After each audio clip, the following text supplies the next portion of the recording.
Hi, everyone. I'm super excited to be sharing with you tonight a really incredible AI tool, which I think can transform the way we teach and also how we work with AI. I'm going to play you a quick video just to show you some of its power. Have a look at this. AI has taken the world by storm, and it's been awesome. If you like to work alone, switch between multiple platforms, and fight with prompts just to get generic responses. Well, we didn't, so we built BoodleBox, the best Gen AI platform for collaboration, empowering teams of all sizes to easily adopt the amplifying power of collaborative AI. We've seamlessly combined the industry's best AI tools and over 1,000 of our specialized GPT bots, all in one incredible chat experience. That's right, now you can chat with multiple bots simultaneously, and they're all aware of the ongoing conversation. But what really sets BoodleBox apart is its ability to personalize your results. With BoodleBox, you can simply attach your own documents to any chat. Our bots will instantly gain a deeper understanding of what matters to you, resulting in tailored, highly relevant responses. And that's not all. With a single click, you can invite real people to join any conversation, creating the most productive AI-human team collaborations imaginable.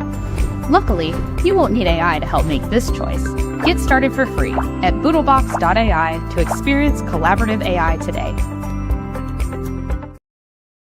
So I'm really excited to explore this amazing tool tonight. So I'd like you to meet Zach Kinzler. So hi, Zach. Thank you so much for attending and sharing with us this evening. Hello, everyone. Thank you so much for having me. Yeah, I'm really excited to be here. Excited to tell you about BoodleBox. And yeah, Lucky, thanks for having me on the show. Appreciate it.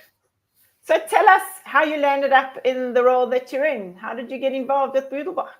Amazing. Yeah. So I got here. I was recently in higher education. So I just graduated from the University of San Diego, where I got a degree in industrial and systems engineering and a master's in business analytics and data science.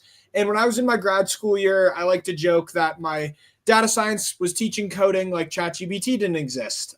So I had a lot of time on my hands is kind of my joke. And when I was there, I worked as a machine learning engineer for a small startup. Realized I like human beings a lot more than I like computers, and you really have to like computers to do that stuff. So really what I started doing was walking around Southern California and Montana, where I'm from, and interviewing college students of how they were using AI in the classroom, how faculty were using it, all that jazz. Learned a lot.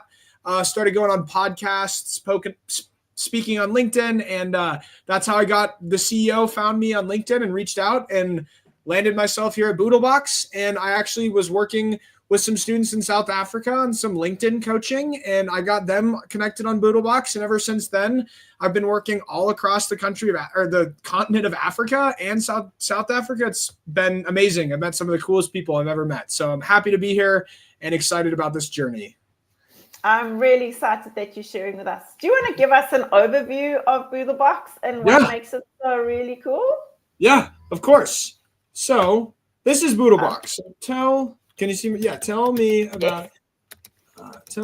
how universities in South Africa are using AI. So first, we're going to jump into the platform with Perplexity. So I'm sure many of us have heard of Perplexity, and this will search the internet. I don't know why it's not searching. Yeah, this will search the internet here, as you can see, just like Perplexity does. But BoodleBox gives you access to all of these large language models. So all of OpenAI's models, all of Claude's models, all of Google Gemini's models, Inflection Pi, some you may have not heard of, Meta's Llama, Amazon, and then a few more. And the crazy cool ability of BoodleBox is I could switch to ChatGPT and say, summarize the above and above. So ChatGPT and Perplexity can communicate with one another. So all of the models in BoodleBox are completely able to talk to one another. And as well as that, we have this new feature that was just added called Coach Mode. And it's something we're very excited about to share with students and faculty around the world. So what Coach Mode will do is it will give me AI tips. So as you can see, it gave me some prompt engineering tips. So I can say, grab this, switch, and we're going to switch to say, let's try Gemini. I can switch to Gemini and I can put this in here, and it's going to give me an answer with better prompt engineering, teaching students and faculty how to use AI. And then some of the coolest parts about it, we'll just do a high level overview, is I can grab this link right here and I can send this to anyone. If I put this in the chat of the webinar, we could all work in the same group chat. And I'll show just a quick example of that right here. You can look for students. There's multiple students in this group chat. If I click in here, I can see that multiple students are having a conversation right here, and there's no output. So we don't believe there's enough human AI interaction within the human AI interaction. So what you can do is you can switch to message mode here, and you can send messages that the AI understands. So you can switch from GBT to human interaction to Claude to Perplexity. And what you can do at the bottom as a teacher is you can pop in and you can say hello and ask AI to summarize how everyone is using the AI above. It's super, super cool for school. And then, like I said, I'm lucky enough to work with a bunch of South African students. And this is a super cool example of where I'm helping a student with a laser cutting PowerPoint. I'm working in English. I'm located in Bozeman, Montana in the United States. And Sihle, my friend, is located in Johannesburg, South Africa. I'm working in English, and he is working completely in isiZulu. So it's great for cross-cultural collaboration, things like that. But that's a high level of what we're doing here at BoodleBox. And you can also build your own custom bots. So I don't want to dive too much into it. We can continue with the questions. So if we are using BoodleBox then to support multiple languages, so you've already shown us what you are doing. How do you as the teacher actually go about setting that up? What do you need to do? What I've built and what you can do as a teacher is we have a translator bot, which I can share with everyone on this webinar as well. So what this translator bot will do is I'll say hello, and it's going to ask me what languages are being spoken in this chat. So I'll say English, isiZulu, and some Afrikaans. Yeah, and if anybody else has got a language in the chat that you want to add, let us know. If everyone, I'll wait a second. If anyone has a language in the chat they want me to add, I'll add it in because it's really cool. It can do a bunch of different languages, and let's do French as well. Cool. So once I send this, every single thing will be translated into all 4 of these languages. So let's say we want to have a conversation around AI. Students chat about the difference in AI usage across the globe. So it's not only going to translate my prompt, it's also going to translate the output of every single one. So it'll give me my response in English. It will give me my response in isiZulu. Oh, nice. And then it's going to give me my response in Afrikaans and in French, which is super cool. So and it'll also give the prompt engineering tips, the coach mode, in the other languages as well. So the thing that's so valuable about this is whatever language you speak to BoodleBox in, it will speak back.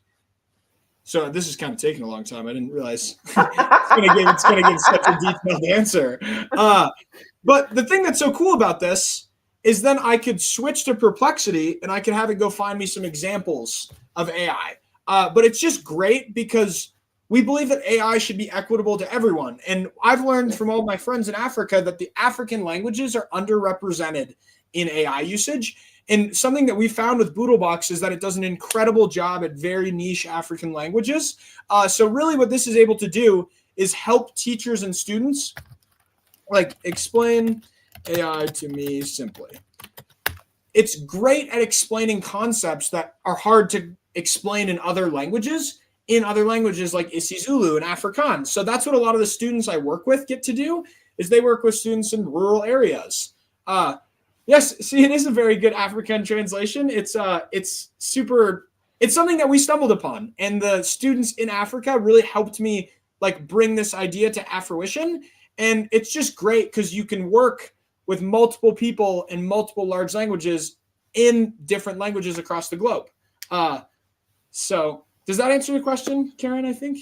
Yeah, that's brilliant. So if we now think about these practical applications and that we've got access to all these different AI models, Why is that beneficial? So what are some of the practical reasons you would want to flick between sort of from ChatGPT 4 to Claude to Gemini? Why do you want to do that? So all of these models are different, good at different things, right? So their Perplexity is great at search. ChatGPT is, I think, the fastest, best model for general reasoning. Gemini is really good at large amounts of information. So like, we'll just go through an example right now, what we can do here. So I'm going to switch to Perplexity. Say, find me some examples of what we were discussing above that I can bring into the conversation. So what Perplexity will do is go understand that we were looking for AI examples from around the world. So it's going to go generate that search query, and it's going to go find examples. So really, and while this is searching, the other thing I want to touch on is we really preach AI literacy here at BoodleBox, not only just like the benefits of using different large language models, it's the ability to understand why to use which one where. Because when a student graduates from university, they're going to be able to go find a job, and they don't know what AI tool is going to be available or they're going to be allowed to use at their job. So we want to prepare students for any work. What I like to say is we teach a technology, not a tool here at BoodleBox. So what you can see is this went and found great examples. Yeah, it's my new tagline is we teach a technology, not a tool, because we want the students to be prepared for AI in general, not just good at ChatGPT or not just good at Claude, right?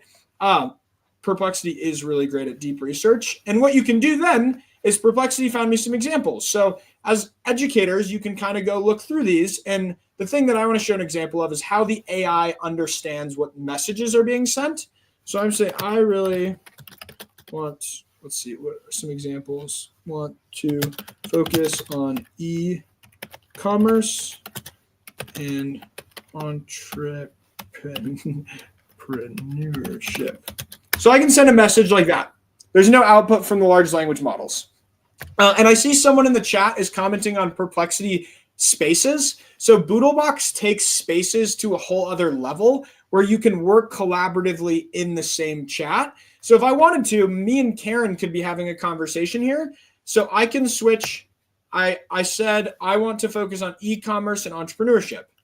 So then I'm going to switch to Gemini 2.5, and I'm going to say, take what Zach wants to focus on and give me applications in South Africa where I can use AI from the information above. So it's going to understand that I want to focus on e-commerce, and Gemini is really good at ingesting a large amount of information. So since we've had a large conversation in this thread already, Gemini is going to do the best job of understanding all of the information that we've been working with.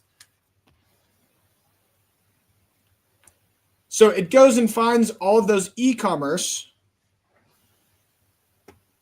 So now let's try. I'm going to switch back to my translation bot and say translate the above into all of the languages we were working with before. And do you want to include one of the Malawian ones? Yes. At least? Can Yeah. you see? Yeah.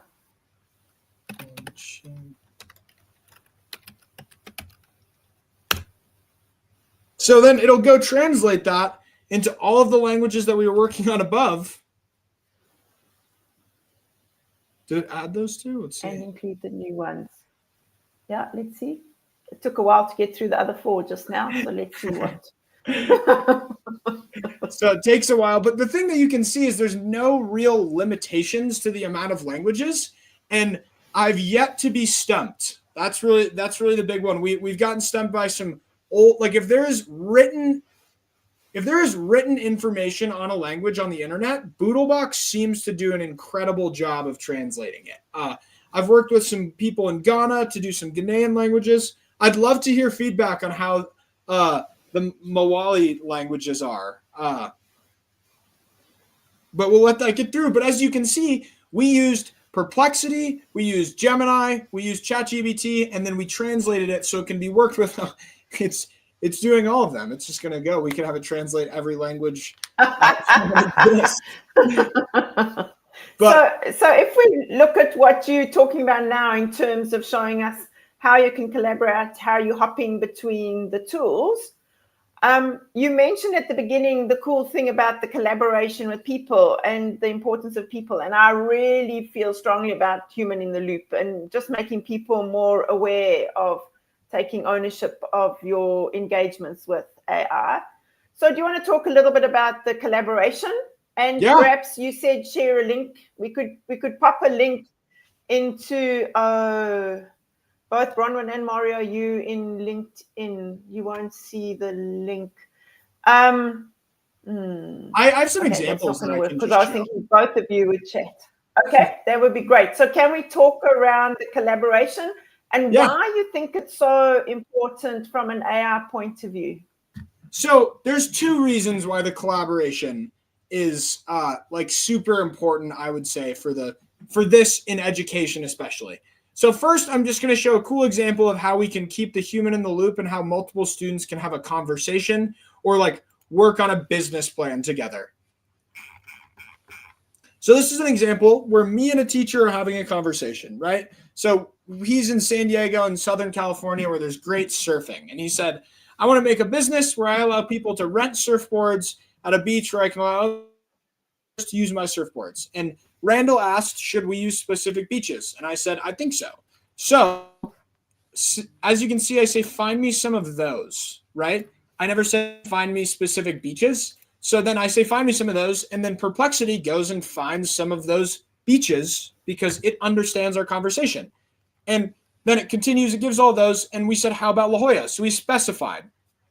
I wholeheartedly believe that this is the future of work. It's awkward to do right now, but BoodleBox is the only platform in the world that allows you to work with multiple humans and multiple large language models in one place.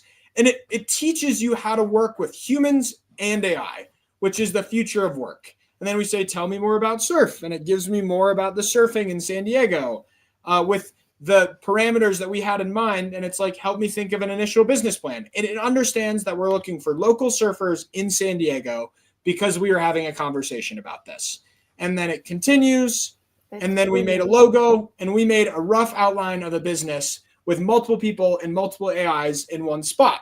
And then the other part that's so important about the collaboration, especially for teaching and learning, is the ability to share folders. So I'm going to walk through a pretty intricate example. So what you can do is I can grab this, I can copy this folder link, and I could share this with everyone. And once I share with everyone, you have access to everything below this folder. So what this educator did is they added an assignment. So this assignment is chat with a digital marketing assistant. As you can see, there's no output from a large language model. It's just information, and all of the students that are shared on this folder can see this. So then what a student did is they came over here, they added a folder, and as you can see, I added mine, Zach Kinzler, and I could even add one here. It would be, so if Karen were to do this, she would upload her folder here. And then what you can do is I, as the teacher, can go see everything that's going on in my student's folder. So I can see that this student had 4 chats with 11 prompts with 4 different assistants. So she completed the assignment that we shared with her. But if I wanted to take a deeper look, I could go look exactly how Karen was using AI, and no chats are ever dead. So I could prompt for her. I could say, hey, Karen, I think you should use AI for this. I think you should have used more context. Try using Perplexity. So then you can help Karen use AI. And then also educators can learn from their students, right? And then we can continue. And this is really how we build that transparent, that healthy, that safe relationship with AI and faculty and AI and students. And it's funny, usually when I show this to teachers, I get a lot of teachers that say, my job is not to read ChatGPT chats. And it's like, yes, I totally understand that your job as an educator should not just to be reading OpenAI large language model outputs. So what you can do is you can add this to the knowledge bank in BoodleBox. And what the knowledge bank is where you can upload PDFs, documents, PowerPoints, CSVs, things like that. And then you can come over here and you can upload a rubric, ask the AI to understand the rubric, and then you can upload Jane Roberts' folder, and you can have AI go look how a student was using AI. So it's like the ability to have AI look into students. So you can say, upload all of your students' chats that they use to write a paper, say, and say, did anyone use this unethically after you define what ethical use of AI is? So it's just so great for learning and working together in an environment. And I have lots of other examples, but any question? So if examples you're giving are universities. How do you think we could use it, or what is the youngest age group you could use it with? So if I just think from a simple point of view, teaching primary school children, we use collaborative docs, and so they know how to do those kinds of things. So for me, I'm thinking that it could work really well with your grade 5, 6s, and 7s, or year 5, 6, and 7s to start even there. Is there an age restriction on BoodleBox? Is there a minimum age, or how does it work? The minimum age is 13, but as long as someone who's 18 years old gives it to the 13-year-old, so if a teacher were to provide it, it's totally okay.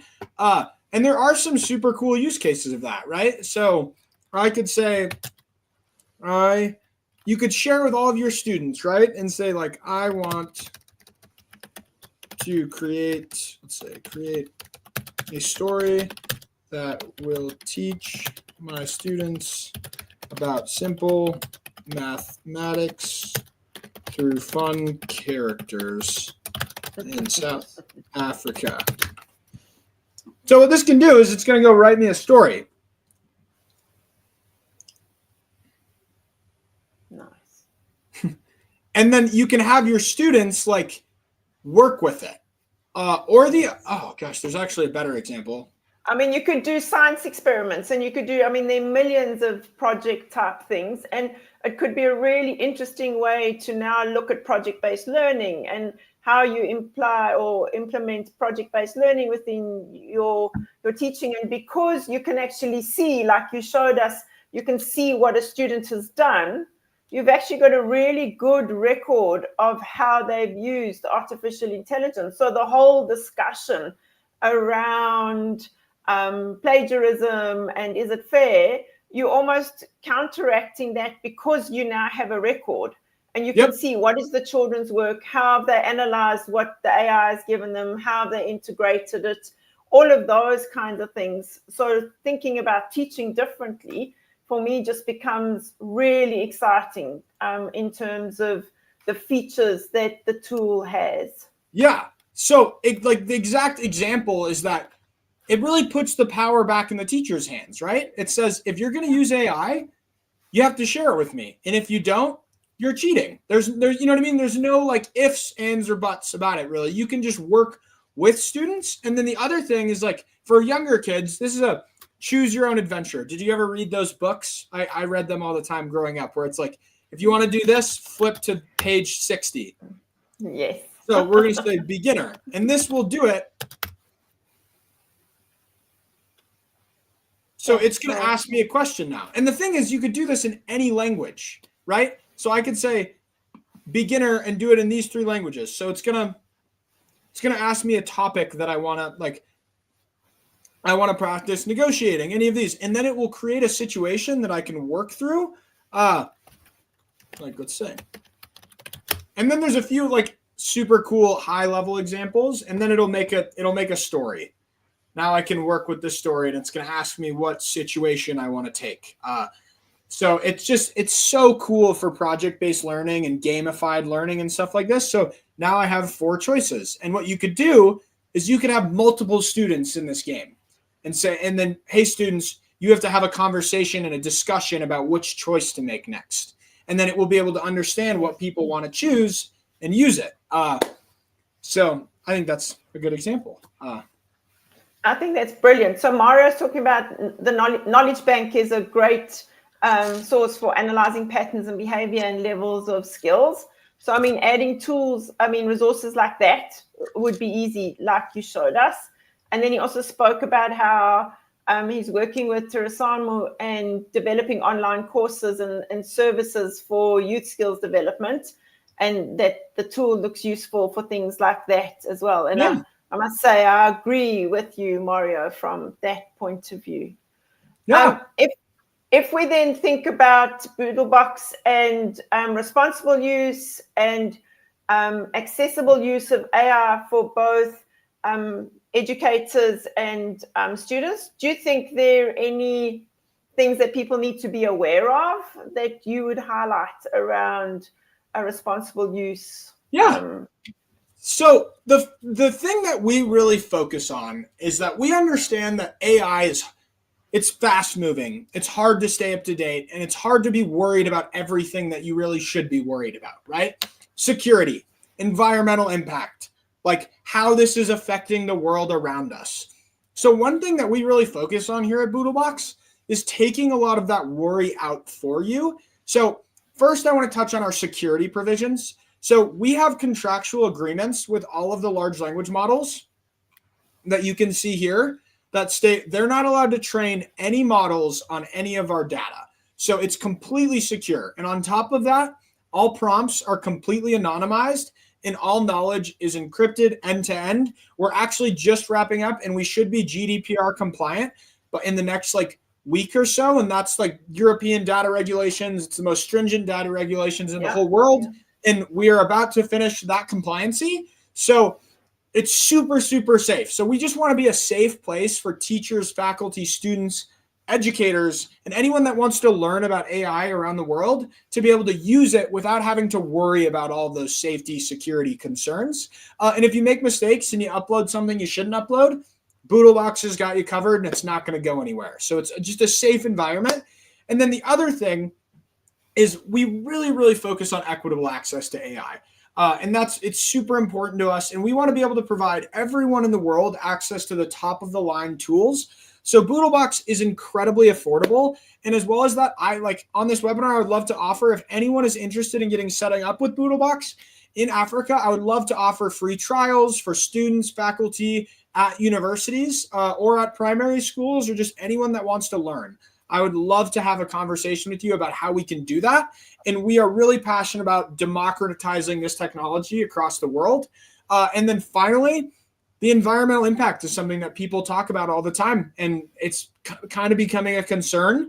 So BoodleBox uses about 80% less tokens per call to every large language model in a proprietary technology that we created that pretty much inherently means we can use large language models more efficiently than they can use themselves. So BoodleBox is environmentally friendly, it's safe, and it's all about inclusivity and equitable access.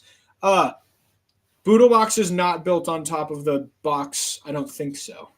That platform that's mentioned in the chat. The link to BoodleBox was shared by Karen, and my information will be shared as well. And I can love to set up time to chat. And there's more things I could show as well. But this has been so fun. Oh, okay. Oh, so that's what you were talking about. So you could see Mario's BoodleBox is built on top of the box.com AI platform is the question, and you've answered that and said that I don't think so. Okay. I can check. That's a new question, Mario. No, yeah, it is not. No, that is not. So Zach, I just think the way you've explained this evening and shared with everybody, this is really, really great. If anybody reaches out to me or to you on LinkedIn, thank you for the offer to help. And what I'm seeing about this tool is just incredible, and really seeing how it can change the way we engage and how we learn and how we interact. As we end off, is there anything you specifically want to add to the chat? I just want to add that I know AI is difficult to stay up to date with. And if you're here on this webinar, you're probably already ahead of 99% of the world. So good for you. And I'd love to connect. I'd love to connect on LinkedIn. I talk about AI videos all the time. I post regularly. And then as well is BoodleBox is here to support the education community around the world. So anything that we can do to support you, your university, your primary school, I'm here to support, and I would love to set up a time to chat and work with each and every one of you. And don't hesitate to reach out. I love working with people all around the world. I currently have relationships with students in Ghana, Rwanda, Kenya, South Africa, and I'd love to add more to that list. So I have a student leadership council, and what the student leadership council is educators and students from around the world. I have about 100 students, and I think about 26 from the continent of Africa. So if you have any students that are particularly interested in AI, I'd love to have you send them my way, and we can get them involved with our company. And then if you're an educator, we would love to have you on the Educator Council, which is from people from all around the world as well. And we don't have any teachers from South Africa yet. So if you want to get involved, we'd love to have you. So thank you so much for having me, Karen. This was really fun. Yeah, so thank you. I really enjoyed it, and I just love learning more about this product. I really think it's great. And Kyla, just to say that any of the links, so the LinkedIn link that you're on now, or the YouTube one, or the Facebook one, they all stay live. So you can go back even straight after this, and you'll be able to watch it from the beginning. So thanks everyone for joining and for chatting this evening. Zach, thanks for your engagement and your energy and your excitement about the product. Hope to chat to you soon. Everybody have a good evening. I'm going to end the session. Good night. Zach, have a good day. Thank you.